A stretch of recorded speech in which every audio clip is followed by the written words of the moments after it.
सुहेल अफरीदी ने खुद कहा था कि ये सीधी उंगली से घी नहीं निकलेगा, हमें ज़ोर लगाना पड़ेगा। फिर उन्होंने कहा था कि मैं एक नौजवानों की तहरीक खड़ी कर रहा हूँ इमरान खान की रिहाई के लिए। फिर वो तहरीक कहाँ गई उसके बारे में किसी ने बात ही नहीं की। मेरे पास जो इन्फॉर्मेशन है वो ये है कि पाकिस्तान की मिलिट्री एस्टेब्लिशमेंट ने उस तहरीक का बड़ा सख्त नोटिस लिया था और जो लोग उससे जुड़े हुए थे उन सबको उन्होंने रब्ता किया था और सबको धमकी पहुंचाई थी कि अगर तुम लोगों ने ये काम किया तो ये हमारी रेड लाइन है। नौजवानों को अगर निज़ाम के ख़िलाफ़ खड़ा किया या कोई इनकलाब जैसी सूरत बनाई या कोई ऐसी तंजीम बनाई जो बज़ौर ताकत इमरान खान को बाहर निकालने की कोशिश करे और एहतजाज करे, तो ये हम तुम्हें नहीं छोड़ेंगे, और बहुत शदीद किस्म की धमकियाँ लगाई गई। उसके बाद हमने देखा कि वो मामला ही ठप हो गया, वो पता ही नहीं चला, वो इतने ज़ोरदार तरीके से शुरू किया गया था। और ये एक रास्ता है, याद रखिएगा, ताकत के ज़ोर के बगैर, यानी आप जो मर्जी कर लें, मिलिट्री एस्टेब्लिशमेंट से अगर आपने पाकिस्तानियों का हक वापस लेना है तो आपको पाकिस्तानी इकट्ठे करने पड़ेंगे और बड़ी तादाद में इकट्ठे करने पड़ेंगे। पाकिस्तानियों को बज़ौर ताकत ही अपना हक वापस लेना पड़ेगा, क्योंकि उसकी एक वजह है ना, जिसके हाथ में बंदूक होती है ना, उसको नॉर्मल और लॉजिक की बात समझ ही नहीं आती। उसको बात समझाने के लिए आपको ज़्यादा बड़ी ताकत सामने खड़ी करनी पड़ती है। आप देखें ना, आसिम मुनीर साहब से पाकिस्तान में कोई भी सियासतदान बात करने लगता है या कोई भी आदमी बात करने लगता है तो वो आदमी की टांगें कांप रही होती हैं, वो डरे हुए होते हैं कि यार पता नहीं क्या, ये आर्मी चीफ हैं, इनकी मर्जी है, जैसे मर्जी मुल्क को चलाते हैं, ये हमारे खिलाफ कोई फैसले ही ना कर दें। हर आर्मी चीफ के दौर में यही होता है पाकिस्तान में। लेकिन जैसे ही हमारा आर्मी चीफ अमेरिका पहुंचता है तो वहाँ के एक सिंपल से ऑफिसर के सामने हाथ बांध कर खड़ा हो जाता है। वहाँ के सदर के सामने जो है वो इनके मीठे मीठे मुंह बनते हैं। वजह क्या है? वो ताकतवर है। तो जब आप ज़्यादा ताकत इकट्ठी करते हैं ना, तो जिसके हाथ में बंदूक होती है फिर उसको बात समझ आना शुरू करती है। तो अवामी ताकत इकट्ठी करनी थी और इसी को इमरान खान साहब ने स्ट्रीट मूवमेंट का नाम दिया था। बहरहाल इमरान खान साहब के वकला की जो हिकमत अमली है उसके ऊपर बहुत ज़्यादा सवाल जवाब किए जा रहे हैं, क्योंकि ईमान मज़ारी और हादी अली चट्टा साहब के केस में जो उनके वकला हैं, जो बग़ैर फ़ीस के ये केसेस लड़ रहे हैं, फैसल साहब हैं वकील और दीगर और कुछ लोग हैं उनके साथ, इन्होंने सुप्रीम कोर्ट ऑफ पाकिस्तान से रुजू किया क्योंकि उनकी सज़ा मुअत्तली नहीं हो रही थी। इमरान खान साहब की सज़ा मुअत्तली के लिए हाई कोर्ट से रुजू किया इमरान खान साहब के वकला ने। इसी तरह ईमान मज़ारी और हादी अली चट्टा के वकला ने भी इस्लामाबाद हाई कोर्ट से ही रुजू किया सज़ा मुअत्तली के लिए। इमरान खान साहब के मामले को 1.25 साल हो गया लगभग, उनका केस ही नहीं लगा सज़ा मुअत्तली वाला।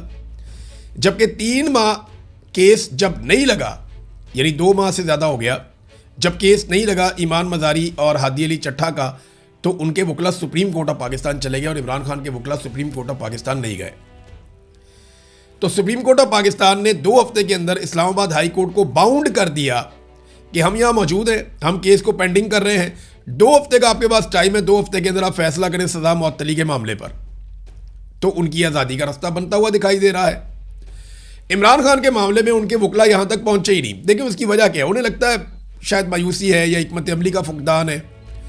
करोड़ों रुपया इमरान खान साहब के वकला को, इमरान खान साहब की फैमिली ने, इमरान खान साहब की पार्टी ने, इन लोगों ने करोड़ों रुपया दिया, बहुत पैसा दिया, लेकिन इसके बावजूद वो सुप्रीम कोर्ट ऑफ पाकिस्तान अभी तक नहीं गए। ये अनफॉर्चुनेट है। जबकि 3 महीने के अंदर वो चीज़ हासिल की हादी अली चट्टा और ईमान मज़ारी के वकला ने, जिन वकला ने फ़ीस भी नहीं ली।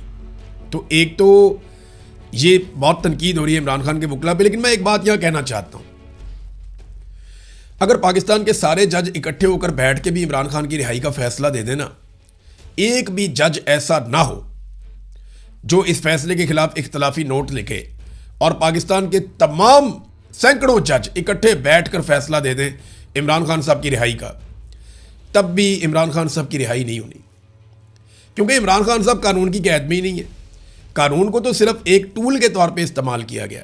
इमरान खान साहब आर्मी चीफ की कैद में है। आर्मी चीफ ने अपनी जिद और अपने मफाद के लिए इमरान खान साहब को जेल में रखा हुआ है, और कोई मसला ही नहीं है इसमें। मुल्की मफाद तो है ही नहीं। देखें जितने दिन इमरान खान साहब जेल में, मुल्क नीचे से नीचे, नीचे से नीचे जा रहा है। अगर मुल्की मफाद होता तो कोई नज़र आ जाता ना। पाकिस्तान का इसमें टके का कोई मफाद नहीं है इमरान खान साहब को जेल में डालने का। इसमें मफाद सिर्फ चंद जर्नैलों का है, जिसमें फील्ड मार्शल आसिम मुनीर साहब जो हैं उनका मेन मफाद है और उनकी अपनी जिद है। ये कोई कानूनी मामला नहीं है। पाकिस्तान के सारे जज भी कह देना इमरान खान को छोड़ दो तो नहीं छोड़ेंगे। लेकिन इसके बावजूद पाकिस्तान तहरीक-ए-इंसाफ के वकला को तमाम ऑप्शंस लेने चाहिए और लेने चाहिए थे। उसकी वजह यह है कि आप जब ऑप्शंस इस्तेमाल करते हैं तो निज़ाम मज़ीद नंगा हो जाता है, क्लैरिटी और ज़्यादा हो जाती है, लोगों को मज़ीद उनकी थॉट्स के अंदर क्लैरिटी आती है लोगों की, लोग निज़ाम को ज़्यादा बेहतर अंदाज में समझ सकते हैं और लोगों के अंदर जो एक इनकलाबी सोच है वो पैदा होती है कि ये सिस्टम किस तरीके से ज़्यादतियाँ कर रहा है। नाज़रीन, सिस्टम तो और भी बड़ी ज़्यादतियाँ कर रहा है। अब पेट्रोल के ऊपर 9 माह में जो हुकूमत ने लेवी इकट्ठी कर ली है, ये खबरें आई हैं, ये लगभग 1200 अरब रुपए की लेवी इकट्ठी कर ली इन्होंने। 1200 अरब रुपए की लेवी इकट्ठी कर ली 9 महीनों के अंदर।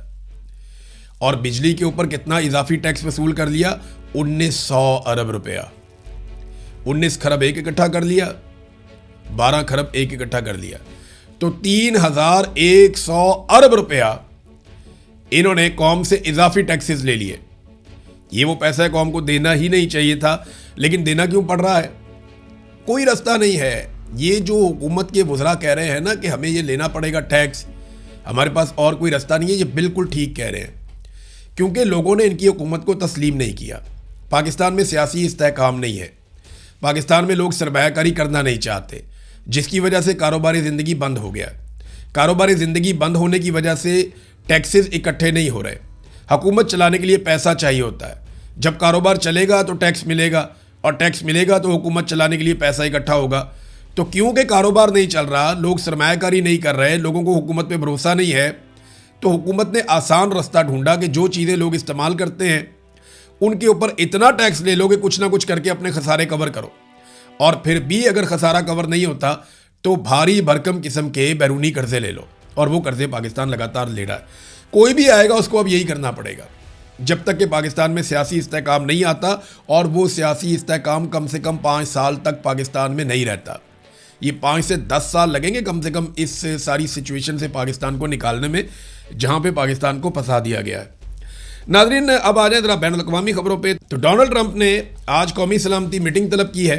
अभी अमेरिका में सुबह का वक्त शुरू हो गया है जब मैं ये वीडियो रिकॉर्ड कर रहा हूँ, तो आने वाले चंद घंटों में सूरत हाल क्लियर हो जाएगी। ईरान के खिलाफ जंग फिर से शुरू करने पर गौर किया जा सकता है, इस मीटिंग में ये बताया गया है अमेरिकन मीडिया की जानिब से। अमरीकी मीडिया का कहना है कि मीटिंग में नायब सदर JD वेंस, खसूसी मंदूब स्टीव विटकोफ, वज़ीर ख़ारजा मार्को रूबियो, वज़ीर जंग पीट हेग्सेथ और CIA के सरबराह जॉन रेडक्लिफ और chairman joint chief of staff general Dan Caine, ये दोबारा से जो कमांडर हैं वो पहुंच गए और ये सारे इस मीटिंग में शिरकत करेंगे।